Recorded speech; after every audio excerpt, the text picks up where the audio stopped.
Te damos la bienvenida a un nuevo capítulo de ABC de la Sociedad Digital. Esta es la segunda parte de la conversación con Diego Apolo, con quien hablamos sobre la recuperación de aprendizajes y tecnología. Al inicio hablábamos de que hay veces que el miedo moviliza o paraliza, ¿verdad? ¿Qué pasa o cuál sería el costo de no invertir en tecnología por parte de las instituciones rectoras de la educación? ¿Qué opinas tú? Hay que entender mucho entre el costo del valor que tenemos tanto de los diferentes salarios y el económico. El costo que nosotros podemos llegar a entender de invertir no es plata, somos personas, porque muchas veces tienen en la cabecita que hacer una innovación requiere de dinero. Ojo, tampoco es que no necesitas, pero hay cosas que podemos empezar desde nuestro día a día.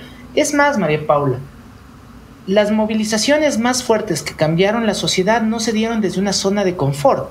Desde qué bonito que estamos todos, desde qué chévere que está la vida, sigamos así. Se hicieron desde cambios abruptos que necesitaban la sociedad. Mira, hace 30 años en Estados Unidos muchas personas afroamericanas no podían entrar a estudiar. En nuestro país, hace décadas, mujeres no podían entrar a la universidad. Pequeñas precursoras que lograron hacer grandes cambios son quienes lograron estar donde hoy estamos. Y eso es lo que debemos entender entre ese costo de invertir. El costo de invertir no necesariamente es plata, es tiempo. Hoy se habla de los diferentes tipos de salarios. Mira, como dirían en el argot popular, por plata no te preocupes porque plata no hay, que es uno de los salarios, es el monetario. Pero aparte del monetario está el segundo salario, que es el conocimiento. ¿Cómo estamos capacitando, pero no para coleccionar cartones que no sirven, sino para aplicarlo al día a día? Porque hoy vos encuentras cursos súper pomposos, ¿no? Diplomado internacional, mega universal de no sé qué, no sé cuánto, que ni siquiera hay gente que lo sigue o que lo termina, pero pagaste y tómala, ya está listo. Segundo punto, ver bien en cómo podemos darles herramientas prácticas, pero reflexivas. Y uno de esos terceros puntos que nosotros tenemos que ver dentro de todos estos espacios es también aprender a aprovechar lo que tenemos. Reitero.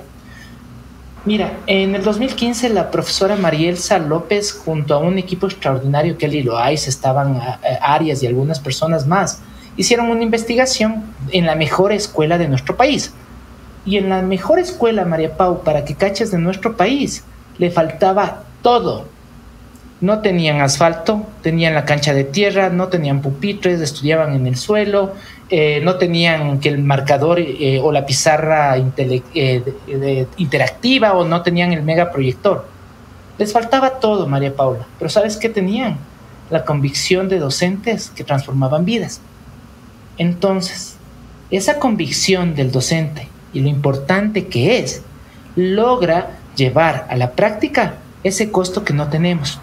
Ahora, es mucho más costoso no invertir en un profe que gastarte en algo desarrollado, no solo con plata, sino recuerda tiempo y recursos. Eso también genera un amor por ese sentido de pertenencia. Y regresamos a lo que habíamos hablado al comienzo, Marapau. La identidad docente tiene que ser rescatada. Hoy más que nunca, con herramientas, con plataformas digitales, con cosas súper chéveres, podemos decirle gracias, profe. Hoy la gratitud hace mucha falta en la educación. Tenemos noticias en nuestro país que les agregan a profesores, que pasan un montón de cosas. Y eso suele pasar porque los profesores muchas veces nos sentimos la última rueda del coche. Y no solo nos sentimos, María Pau, a veces lo somos. Y es ahí donde autoridades, política pública y nosotros, profesores, debemos mostrarles a las personas qué es el trabajo que hacemos. Mira, quienes son padres de familia y tuvieron que estar con sus hijos enseñándoles en pandemia, se dieron cuenta lo difícil que es captar la atención, enseñar y hacer deberes con un estudiante. Digamos que teníamos 2 guaguas con 2 guaguas. Ahora, queridos escuchas, imagínense eso con 35, 40 estudiantes. Valoremos ese esfuerzo que hacemos los profesores. Que este tipo de podcasts, María Pau, sean la luz para poder llevar esa gratitud hacia los profesores, sean un llamado de atención para las cosas malas que podemos mejorar, pero también para las buenas, porque comunicación Paul Wallace ya mencionaba la imposibilidad de no comunicar, todo comunica. Entonces es como cuando te llaman, te decía tu mamá, ¿no? María Paula Genoveva Martínez Espinosa, ven para acá. Chuta, vos no te acordabas qué hiciste mal y dijiste, cierto que algún rato rompí la figurita china traída de Taiwán de mi mamá, ¿qué pasó? Muchas veces nos llaman solo para hacernos, hablarnos, solo porque hicimos algo mal. Dense el tiempo, radioescuchas, de llamar si eres profesor, a un padre de familia y agradecer el esfuerzo que hace. Si eres autoridad, llama a 5 profesores y dile gracias por lo que estás haciendo. Si eres del Ministerio de Educación, agradece a todas las personas, porque no tienes idea, Pau, lo admirable que es ser profesor hoy por hoy.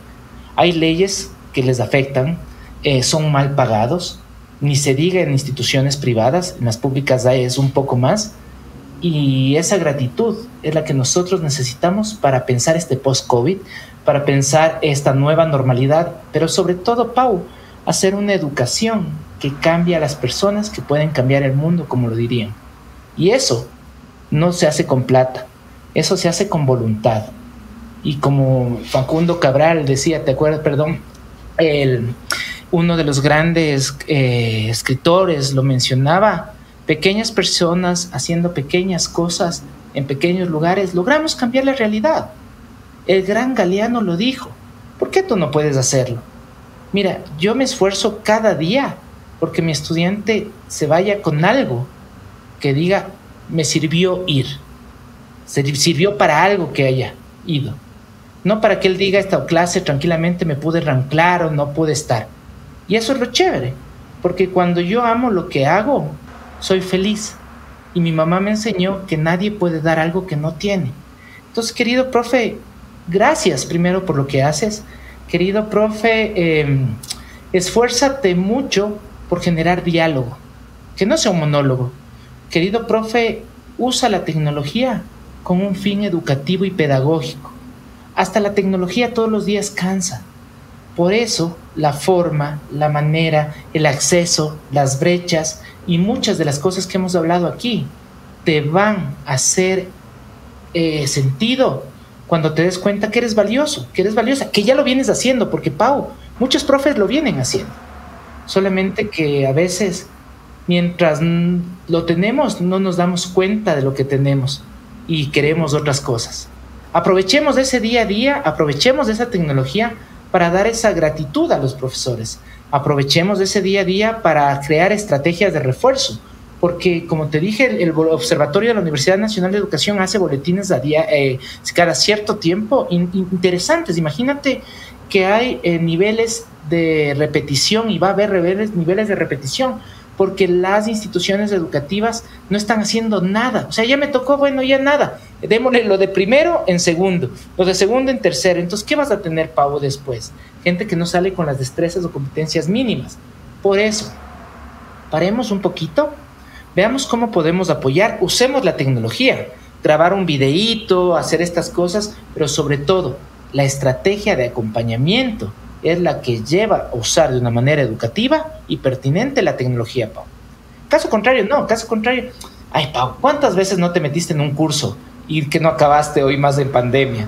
¿Cuántas veces nos metemos en un montón de cosas? Totalmente, y creo que había ese impulso, ¿verdad? Ese impulso por estar haciendo algo, por sentir que estamos aportando a nuestro tiempo, llamémoslo así. Y ahorita que hablabas como de este apoyo, ¿verdad? Que muchas veces desde casa no se dimensionaba hasta que llegó pandemia, quizás las familias o la figura de cuidado en casa, digamos, asimiló o dimensionó lo que es, como tú decías, por ejemplo, un ejemplo, captar la atención de los estudiantes. Entonces, considero que este apoyo idealmente debería ser de dos vías, ¿verdad? O sea, o mínimo bidireccional, en el sentido de que sí, digamos, desde casa es importante que existe este sentido de gratitud y entendimiento de lo que el docente hace, ¿verdad? Y obviamente del docente hacia el alumno.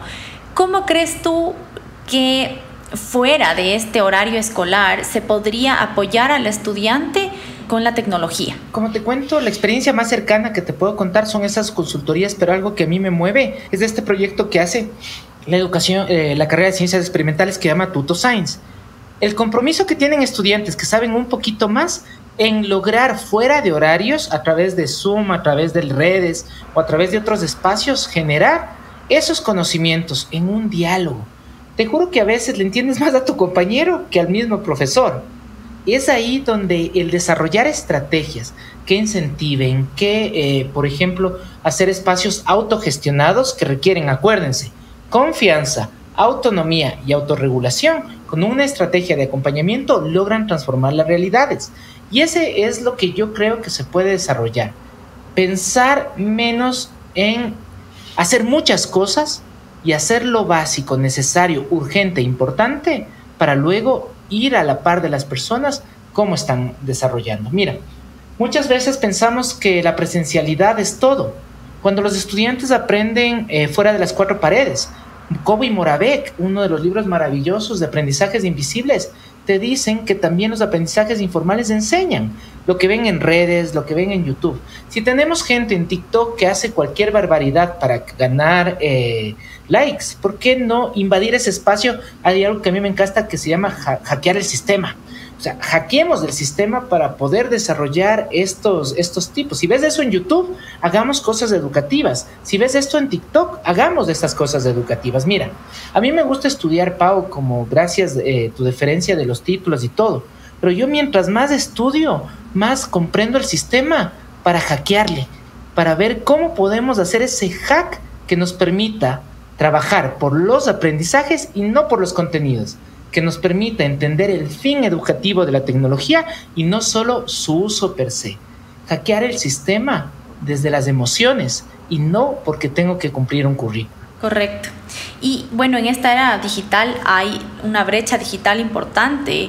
¿Y qué soluciones crees tú que se podrían plantear para lograr que aquellos estudiantes que no tienen acceso a dispositivos digitales puedan ser parte de esta era virtual? Totalmente. Sabes que uno de los puntos importantes es, yo no sé tú, pero te acuerdas que muchos gobiernos decían, no, es que las brechas digitales ya están sobrepasadas. Pasó pandemia y eclosionó muchas cosas que no eran cierto, porque solamente se fijaban en las urbes. Mira, justamente estos estudios del observatorio de la UNAE, 65 parroquias ni siquiera tienen localidad ni conectividad en la zona amazónica. ¿Qué pasó con ellos durante la pandemia? ¿Qué pasó con las personas que estaban haciendo? ¿Qué pasó con estas brechas digitales que estaban invisibilizadas durante muchos años? La mejor manera que yo te puedo mencionar que nos ha sido de utilidad es adecuar la tecnología al contexto. Mira, si bien es cierto, hay muchos problemas para llegar y llamemos Internet, porque Internet tampoco es tecnología, es una tecnología. Tecnología puede ser dar una clase a través de estrategias de STEAM, con sorbetitos haciendo manos mecánicas. Tenemos que dejar de pensar, Pau, que la tecnología es Internet y computadora. La tecnología también fue pasar del papiro al papel. ¿Por qué no hacer cosas con material concreto que me ayuden a hacer exactamente lo mismo, que no cuesta tanto plata? Pero las brechas digitales, y justamente ya estaba escuchando un influencer ecuatoriano que es muy bueno, el Nicolás Muñoz, que se había comprado una antena Starlink, esta que viene desde toda la tecnología de Elon Musk y varias cosas, ¿no? Y me pareció extraordinario que él había decidido donar esa antena y un año de internet a una escuela rural. Y él promovía a que muchos empresarios hagan esa misma inversión para dotar de dispositivos y conexiones a una sola institución. La educación rural tiene muchas carencias, pero si nosotros nos centramos solamente en las carencias que puede tener y los privamos de darles acceso y conocer, vas a tener profesionales o vas a tener personas graduadas que no pueden entrar en la universidad. Vas a tener personas graduadas que siguen afirmando esas brechas entre lo urbano y lo rural. Este señor, este influencer que les digo que se llama Nicolás Muñoz, me hizo pensar en cómo pequeñas cosas desde empresarios, desde instituciones pueden cambiar. Inclusive, uno de los proyectos claves que tiene Fundación Telefónica con la Universidad Nacional de Educación es esta Escuela 4.0. Me parece extraordinario, y analizar, investigar y entender que la comunidad es la que puede llegar a transformar los procesos. Entonces, ¿qué podemos hacer? Mira, yo como profesor, lo que primero les pregunto es qué tienen y cómo lo usan. Con lo mucho o poco que tienen y usan, yo planteo mis estrategias didácticas para poder desarrollar sus competencias digitales. Ojo, hay una línea en la educación que se llama el currículo oculto. Es lo que no está escrito en el hermoso, bello currículo o sílabo que hay. Son esas competencias, destrezas y cosas que tienen los estudiantes atrás de lo que tú quisiste enseñar. Y por ejemplo, en mis estudiantes, y como puedes hacer tu profesor, ¿quién dice que hoy un estudiante no puede editar un video? ¿Quién dice que hoy un estudiante no puede hacer un audio? ¿Quién dice que eso no ayuda a aprender historia, a matemáticas, ciencias sociales o cualquier otra actividad? Cuando yo pienso que estas habilidades que estamos teniendo con mis estudiantes les ayuda no solo a mi asignatura, sino les crea habilidades a lo largo de la vida, no tienes idea cómo eso cambia mi visión como profe y la de mis estudiantes. Hay algunos autores que inclusive mencionaban que los analfabetos de la era digital iban a ser quienes no sepan usar adecuadamente tecnologías y dispositivos. Y eso lo estamos viendo hoy más que nunca. Gente que piensa que tener el último iPhone es lo máximo para estar en redes solamente.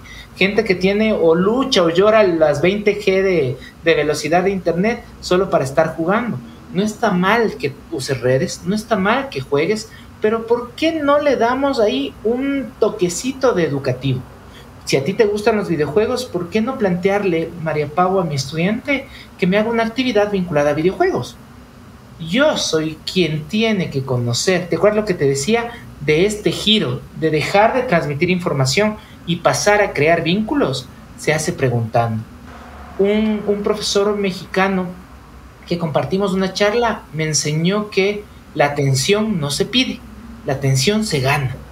Entonces, si yo estoy cada rato, chicos, ya presten atención, chicos, vamos a atención, no estoy haciendo algo que les motive a ellos. Y voy de nuevo, no se trata de ser el payasito, no se trata de pararte de cabeza, se trata de que preguntemos qué y cómo podríamos, profesor y estudiante, aprender. Y mis mayores riquezas, déjame decirte, Paula, no estuvieron de estas metodologías activas. Te voy a contar qué hago. Podcasts educativos, hacemos video storytelling contando historias a través para enseñar lenguaje y comunicación, videoclips musicales desde chicha pura hasta rock, tenemos memes educativos, tenemos trailers educativos. Y eso no me dieron en el doctorado ni en la maestría. Eso lo aprendí de mis estudiantes. Les pregunté, ¿qué te gusta? Las películas. ¿Qué te gusta de las películas? Los trailers. Perfecto. Ahora quiero que tu proyecto de investigación, a más de presentarme el documento formal, lo hagas mediante comunicación de la ciencia, un tráiler educativo. Me han hecho de Bohemian Rhapsody, me han hecho de Rápidos y Furiosos. Y tú no tienes idea cómo los chicos captan la atención con eso. Y el aprendizaje se da. No lo que yo quiero enseñar, sino cómo aprendemos. Hacemos una pequeña pausa para invitarte a conocer más sobre empleabilidad, cultura digital, educación, voluntariado, oferta de cursos gratuitos y más en www.fundaciontelefónica.com.es. Continuamos con el episodio. El tema de infraestructura es algo que hay que tener presente para el acceso a Internet, pero esto puede durar años. ¿Qué podrías recalcar que se podría hacer, empezar ya a hacer desde ya? Mira, yo lo que pensaría que se puede hacer desde ya es dejar de mirar solamente de tener una mirada artefactual, que es dispositivos y conexiones, qué tengo y cuánto tengo, hacia una mirada sociocrítica, un enfoque crítico de la tecnología. Como te había dicho, considero que muchas veces la innovación es pensada o sinónimo de plata, cuando muchas veces la innovación puede ser sinónimo de ideas. Si tú tienes un solo celular, que puede ser que lo tengan en una sola zona rural, lo hizo un estudiante, por ejemplo, de un diplomado de la UTPL. Se descargó la canción de Shakira y les hizo grabar a sus chicos una canción cambiando la letra con fines educativos sobre el reciclaje. Un celular, 40 chicos. Muchas veces decimos y pensamos de no tengo. Cuando cambio ese chip, y como tú lo mencionabas, María Pau, de dejar de pensar en lo que no tengo y pienso qué hacer con lo poco que tengo, es el primer paso. ¿Por qué? Un celular, así sea de gama baja o así tenga alguna cosita, puede ser un espacio para grabar un video y que tu estudiante y ellos al verse se emocionan, explicándonos alguna actividad y les muestras a ellos, grabando una canción y les muestras a ellos. ¿Por qué no usar estrategias, por ejemplo, de ambiente, sacándoles a los espacios a conocer? ¿Por qué no usar, yo como te decía, estas brechas van a existir y siguen existiendo en lo urbano y lo rural? Porque también hay una diferencia dentro del urbano que es invisibilizada, que es gente que no tiene acceso. Tenemos o pensamos que todos tienen la cuenta de internet en casa cuando no lo es. Hay muchos estudiantes en diferentes zonas que van a cyber para hacer los deberes.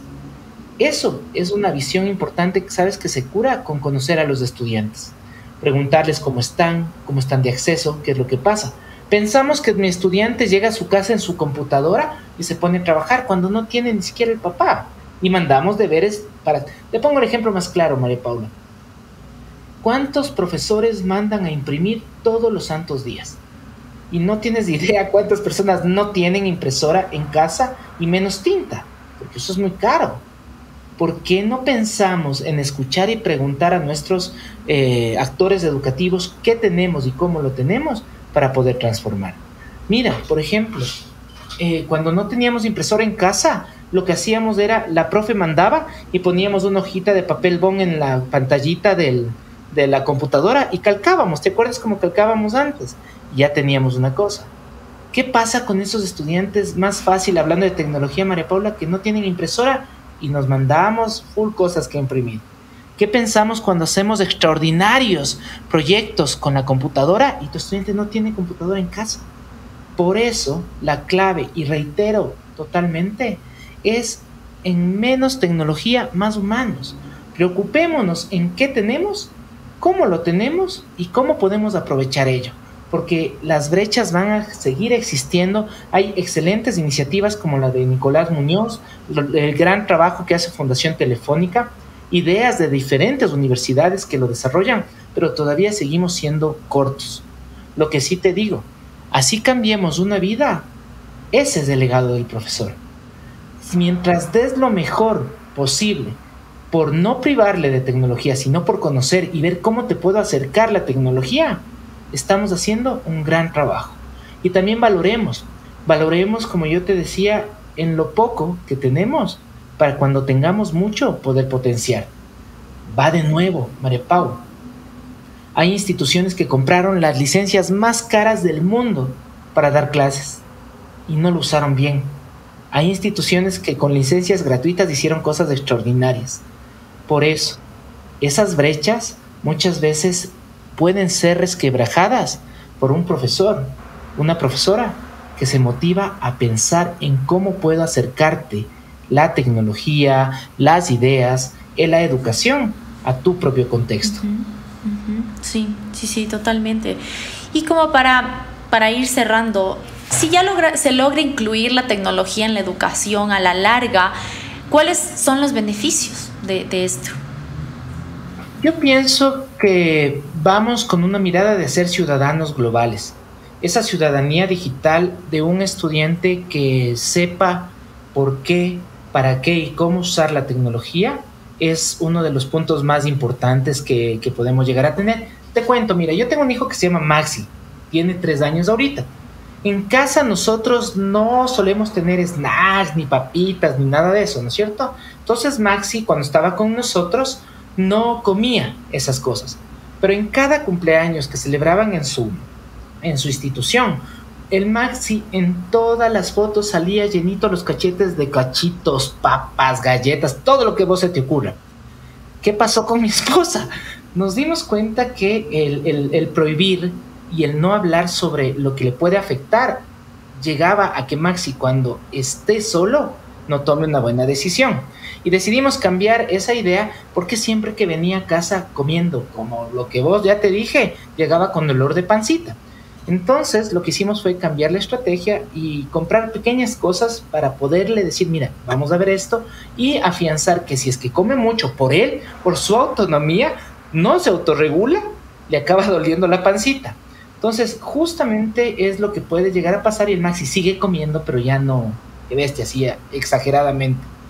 Muchas veces el giro que tenemos que dar para estos queridos profesores y queridos oyentes es en no prohibir. Acuérdense cuando eran jóvenes, ¿qué pasaba cuando les decías no utilizas inteligencia artificial? No utilices, más ganas les da. Lo que nosotros podemos, quienes somos padres, sabemos que no puedes estar con la burbujita de cristal a tus hijos, todo, porque tarde o temprano salen y tienen que enfrentarse al mundo. Lo mismo pasa, María Pau, con nuestros estudiantes.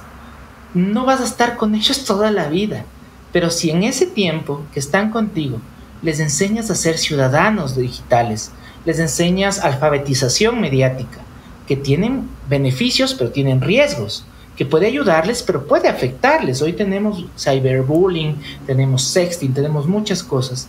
Que no se asusten si no sepan tomar decisiones.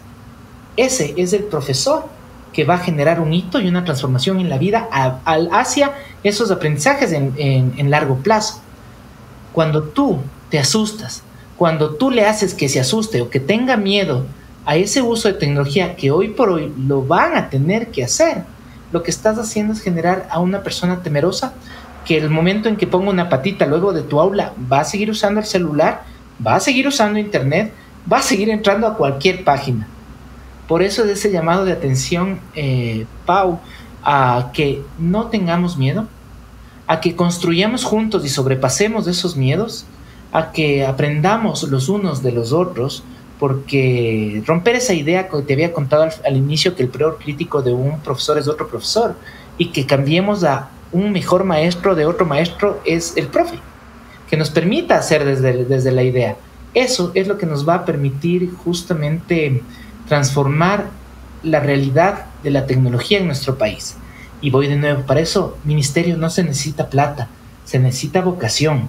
Para eso no se necesita grandes planes, se necesita generar la confianza, generar autonomía, generar autorregulación desde los docentes hacia los estudiantes. Y eso se hace con voluntad, se hace con confianza, no con miedo. Totalmente. Y ya para cerrar, Diego, ¿qué tan preparada crees tú que está ahora la región, Latinoamérica, y sus sistemas educativos para enfrentar escenarios como el del COVID? Mira, uno de los males latinoamericanos es que jamás nos vemos para aprender, sino muchas veces critican. Hay experiencias en Uruguay con el plan Ceibal extraordinarias, que esto ya lo vienen trabajando mucho tiempo, Pau, no tienes idea lo extraordinario que es. Pero muy pocas veces en Ecuador regresamos a ver a Uruguay, que nos queda tan cerca. Hay experiencias, por ejemplo, en Colombia extraordinarias, pero no aprendemos, sino muchas veces se van a la crítica. Cada uno de estos espacios también tienen sus pros y contras.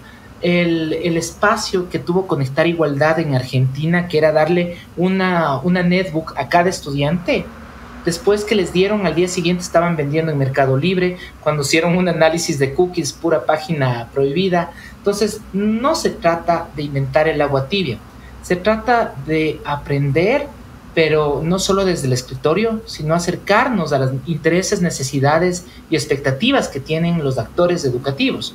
Porque un llamado de atención, Pau, en la región es que todavía tenemos una deuda pendiente con padres de familia y representantes. No sirve de nada que nosotros nos esforcemos solo con los estudiantes y la institución no haga nada con la comunidad, con el cura, con la policía, con los propios padres de familia. Porque está comprobado que la casa incide mucho en la forma en la que aprenden los estudiantes.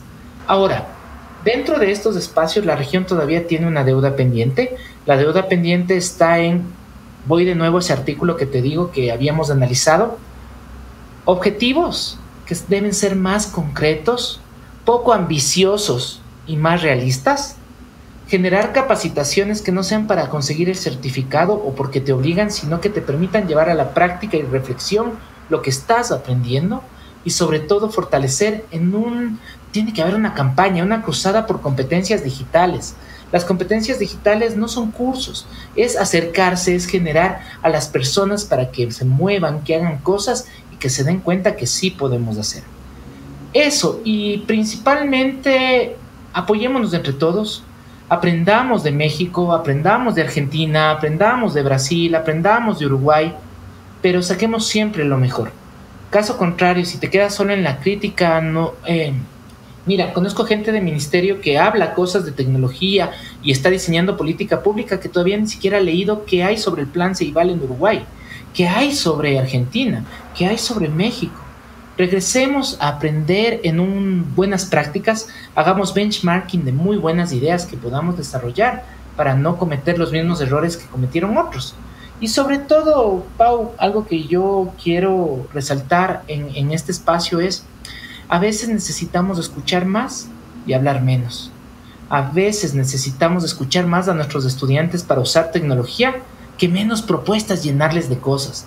A veces, queridas autoridades, necesitamos escuchar más a nuestros docentes para sacar buenas ideas. La eficacia y eficiencia del trabajo no se hace trabajando más, sino se hace trabajando mejor. Los contenidos, los aprendizajes son súper importantes, pero no porque des más contenidos o mandes 1000 tareas, tu estudiante va a aprender. Tal vez con un ejercicio de comprensión, le haces crear algo, le haces compartir entre pares y le haces cerrar.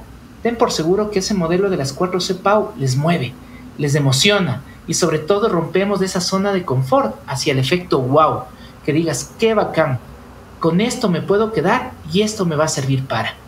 Eso es un reto que de verdad lo debemos hacer a nivel regional, pero también regresarnos a ver sobre esa identidad importante docente en nuestro país. Genial, Diego. Muchísimas gracias por tu tiempo y por toda la información que nos compartiste. Estoy segura que los oyentes están igual de interesados que yo. Nos llevamos seguramente muchos aportes valiosísimos y creo yo que con lo que más se van a quedar, aparte de todo, es que menos tecnología, más humanos, ¿verdad? Sí, simplemente para poder terminar con algo que a mí siempre me gusta, Maripau, es la única cosa que diferencia a una persona ordinaria de una extraordinaria es el amor, la pasión y la locura con la que hacemos las cosas. Y la educación, queridos oyentes, necesita de muchas personas locas. Necesita de personas que crean que una educación es posible, no por el ministro, no por el rector, no por el presidente, sino por nuestros guaguas, nuestros jóvenes, nuestros adolescentes. Y sobre todo felicitar ese gran trabajo que hace Fundación Telefónica con proyectos tangibles, con la data que tienen y la manera en la cual podemos transformar la educación con pequeñas acciones, innovando, sobre todo entender, acuérdate, esas 3 últimas cosas te voy a dejar, Maripau, para poder desarrollar. Quitar esa onda de información poco útil con información o contenido contextualizado. Hagámosles que entiendan para qué están estudiando, para qué les sirve ese contenido. En lugar de dar un exceso de contenido, esencialicemos lo importante. ¿Cuáles son los puntos claves a tomar en cuenta? Y en vez de estas actividades repetitivas, propongamos mecanismos de evaluación que levanten en nuestros estudiantes el interés, que les muevan a ser mejores. Yo jamás hablo con mis estudiantes para que ellos sean los mejores. Yo lo que hago con mis estudiantes es llevarlos a dar lo mejor, a esforzarse al máximo, no por mí, sino por ellos. Si no, Pau, ponte a pensar cuántas veces acabaste haciendo una tarea que le gustó más a tu profesor que a ti misma.